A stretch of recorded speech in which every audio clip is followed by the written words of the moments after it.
వాళ్ళకొని ఒక దగ్గర కూర్చొని రాసుకున్నట్టు 57, 56, 90, 56, 90, 56, 90 నలుగురు కలిసిండ్రు, కోడ్ చేసిండ్రు. మరి ఇది యాదృచ్ఛికమైతే ఇంతకు మించిన మ్యాజిక్ ఇంకోటి ఉండదు నాకు తెలిసి. ఇంత యాదృచ్ఛికంగా 3 సంస్థలు కలబడ్డట్టు బయట మార్కెట్లో 42 రూపాయలకు దొరుకుతుంటే 45 రూపాయలు దొరుకుతుంటే వాళ్ళు 50 కోట్ చేయొచ్చు, వాళ్ళు 48 కోట్ చేయొచ్చు, వాళ్ళు 47 కోట్ చేయొచ్చు. అట కాదు, ఒకరు 57, మిగతా ముగ్గురు 56 రూపాయల 90 పైసలు స్పష్టంగా కోట్ చేసి అల్టిమేట్గా ఏం చేసినారు, ఇందులో కిలోకు 15 రూపాయలు అదనం. అంటే బయట మార్కెట్లో 42 రూపాయలు ఉంటే 57 రూపాయలకు టెండర్ ఫైనల్ చేసిండ్రు. ఆర్డర్ ఏదది, ఇదే కదా. ఇగో ఇది ఫైనల్ చేసిన ఆర్డరు.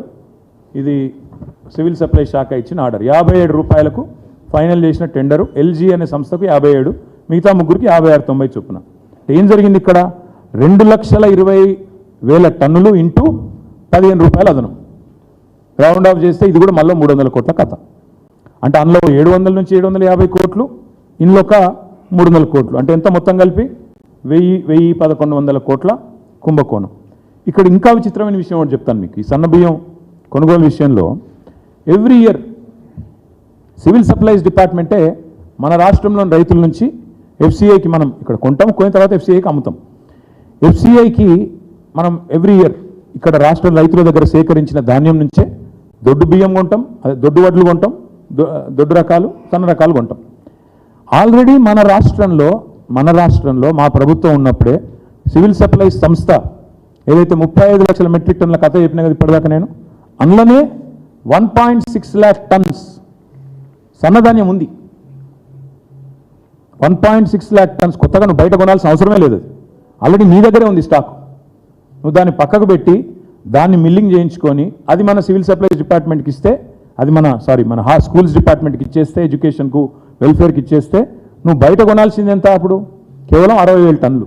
కానీ వీళ్ళు ఏం చేసిండ్రు, 1.6 lakh టన్స్ రెడీగా నీ దగ్గరే స్టాక్ ఉన్నా దాన్ని పక్కకు పెట్టి దాన్నేమో 22 రూపాయలకు అమ్ముతారు.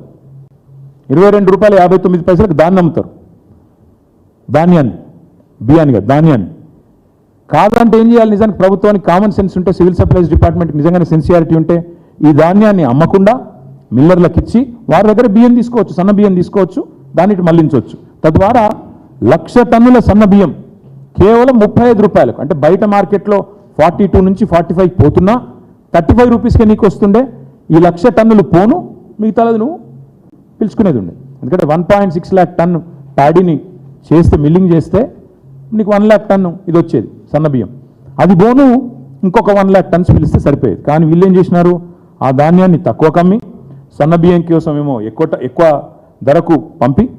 నేను అందుకే అంటున్నా, మెడకామి తలకాయ ఎవడని పని చేస్తాడా? నిజంగా ఆలోచన ఉన్నవాడు కానీ, ప్రభుత్వ సొమ్ము విషయంలో పట్టింపు ఉన్నవాడు కానీ ఎవరైనా చేస్తారా?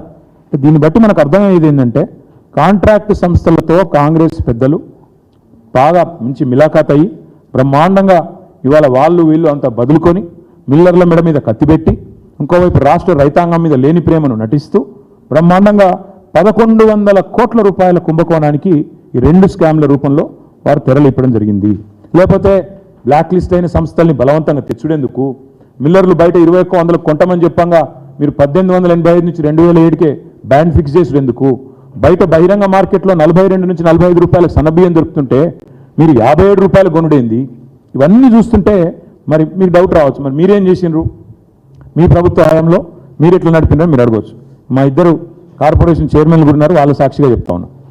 పేద విద్యార్థులకు సన్నబియ్యంతో కడుపు నింపే కార్యక్రమాన్ని మేము తీసుకొచ్చినాక ఏం చేసినాం, మేము ఆనాడు పౌర సరఫరాల శాఖ మీద ఆర్థిక భారం పడకుండా బీఆర్ఎస్ సర్కార్ ఆనాడు చర్యలు తీసుకుంది. ఏం చేసేది, మేము ప్రభుత్వం కొనుగోలు చేసిన ధాన్యంలోనే మేము సన్నధాన్యాన్ని సిఎంఆర్ కింద ఎఫ్సిఐకి ఇవ్వకుండా రాష్ట్ర కోటా కింద మేము వాడుకొని దాన్ని మళ్ళీ స్కూళ్ళకి, వెల్ఫేర్ డిపార్ట్మెంట్స్కి ఇప్పుడు నేను చెప్పినట్టు తక్కువ ధరకి ఇచ్చేది. ఆ బియ్యాన్ని గురుకులాలకు, ఇతర సంస్థలకు మేము ఇచ్చేది. ఒకవేళ సన్నధాన్యం కనుక తక్కువ వస్తే దొడ్డు ధాన్యాన్ని మిల్లర్లకు ఇచ్చి క్వింటాల్కు 140 రూపాయలు అదనంగా ఇచ్చేది మేము, అంతే. ఇచ్చి తద్వారా డబ్బులు సేవ్ చేసే ప్రయత్నం మేము ఎందుకంటే ఎక్స్చెకర్ మనీ కాబట్టి ఆ రకంగా పౌర సరఫరాల సంస్థ మీద భారం పడకుండా తీసుకున్నాం. కానీ కాంగ్రెస్ ఏం చేసింది, సివిల్ సప్లైస్ కార్పొరేషన్ ఇవాళ ఒక కామధేనువుగా, కల్పతరువుగా మార్చుకొని 1,100 కోట్ల రూపాయలు ఇవాళ కుంభకోణానికి తెరలేపింది. ఈ విషయం మొత్తంలో మా అనుమానం అయితే ముఖ్యమంత్రి రేవంత్ రెడ్డి గారి కార్యాలయం ఆయన అనుమతి లేకుండా, ఎందుకంటే శివుడు ఆజ్ఞ లేనిది చీమ గుట్టదంటారు, ఇవాళ రేవంత్ రెడ్డి పాత్ర లేనిది, రేవంత్ రెడ్డి ఆజ్ఞ లేనిది ఉత్తమ్ కుమార్ రెడ్డి గారు అదో చేస్తారని నేనైతే అనుకోను. తప్పకుండా మరి ఢిల్లీ పెద్దల నుంచి రాష్ట్ర ముఖ్యమంత్రి నుంచి పౌర సరఫరాల శాఖ దాకా అందరి పాత్ర కూడా ఇందులో ఉంది. ఇందులో అనుమానం ఏమీ లేదు. ఎందుకంటే బహిరంగ మార్కెట్ 42 రూపాయలు దొరికేదాన్ని 57 రూపాయలు కొన్నారంటేనే దాని వెనక మతలబ్ ఏదో ఉందన్నది ఎవరికైనా కూడా అర్థమవుతుంది. ఇంకా ఇలా అన్నిటికన్నా విచిత్రమైన విషయం ఏంటంటే ఈ మొత్తం వ్యవహారంలో బీజేపీ వాళ్ళ పాత్ర ఇంకా విడ్డూరంగా ఉంది. అసలు గవర్నమెంట్ ఆఫ్ ఇండియా వల్ల బీజేపీ నడుపుతోంది. ఎఫ్సిఐ అనేది గవర్నమెంట్ ఆఫ్ ఇండియా సంస్థ. ఎంఎస్పీ నిర్ధారించేది వాళ్ళే, అల్టిమేట్గా సివిల్ సప్లైస్ కార్పొరేషన్ నుంచి కొనుగోలు చేసేది వారే, అన్నీ చేసేది వారే. చాలా వాళ్ళ వాదన, వాళ్ళ వ్యవహారము చాలా అనుమానాస్పదంగా ఉంది. ఈ వ్యవహారం మొత్తం ఎఫ్సిఐ ఆధీనంలోనే ఉంది. ఫుడ్ కార్పొరేషన్ ఆఫ్ ఇండియా పూర్తి అధికారం ఉంది ఫుడ్ కార్పొరేషన్ ఆఫ్ ఇండియా. ఎందుకంటే అల్టిమేట్గా వాళ్ళే కదా కొనుగోలు చేసేది, వాళ్ళే సివిల్ సప్లైస్ కార్పొరేషన్కు ధాన్యం తీసుకొని డబ్బులు ఇచ్చేది ఎఫ్సిఐ. ఎంత మొత్తం లావాదేవీల ఆడిటింగు, మానిటరింగు, ఎంఎస్పీ ఫిక్సేషను మొత్తం చేసేది FCI. Central food consumer department government of ఇండియాలో ఏజెన్సీ ఎఫ్సిఐ. మరి ఈరోజు ఎంఎస్పీ ఆపరేషన్స్ అన్నీ కూడా ఆ సంస్థ కిందే ఉంటాయి. ఇక్కడ విచిత్రం ఏంటంటే వాళ్ళ పార్టీ శాసనసభ పక్ష నేతనేమో ఇక్కడ గొంతు దించుకుంటున్నాడు. ఏదో తప్పు జరిగిపోయింది, కుంభకోణం జరిగిపోయిందని 15 రోజుల నుంచి మొత్తుకుంటున్నాడు ఆయన.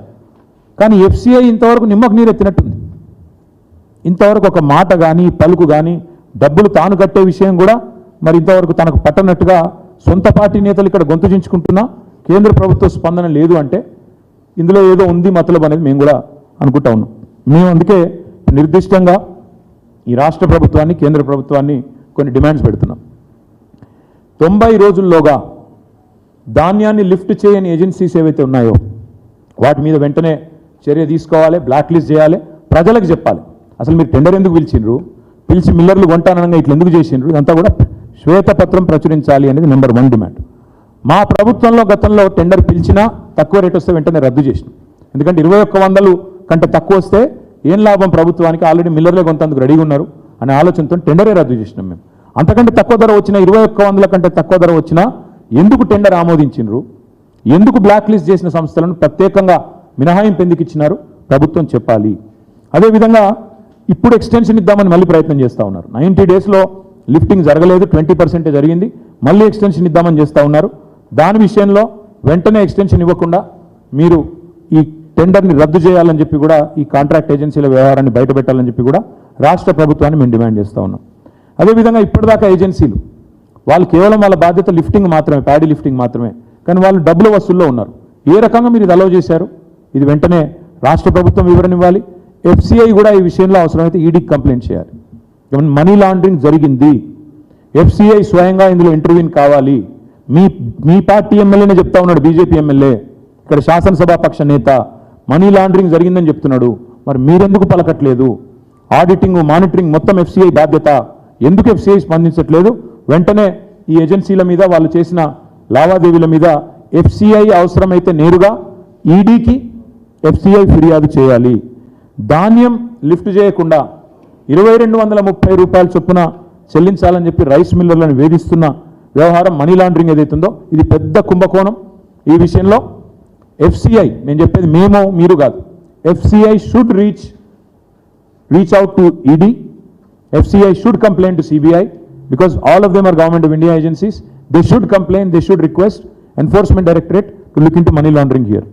తప్పకుండా కేంద్ర ప్రభుత్వ ఆధీనంలోని ఎఫ్సిఐ స్పందించాలి, లేకపోతే బీజేపీ మీద కూడా మాకు అనుమానం ఉందని చెప్పి కూడా నేను విజ్ఞప్తి చేస్తా ఉన్నా. ఈరోజు ప్రతి దానికి ముఖ్యమంత్రి గారు గతంలో గొంతు చించుకుంటుండే, ఆనాడు పిసిసి ప్రెసిడెంట్గా ఈ కుంభకోణం ఆ కుంభకోణం, సెక్రటేరియట్ కింద 10,000 కోట్లు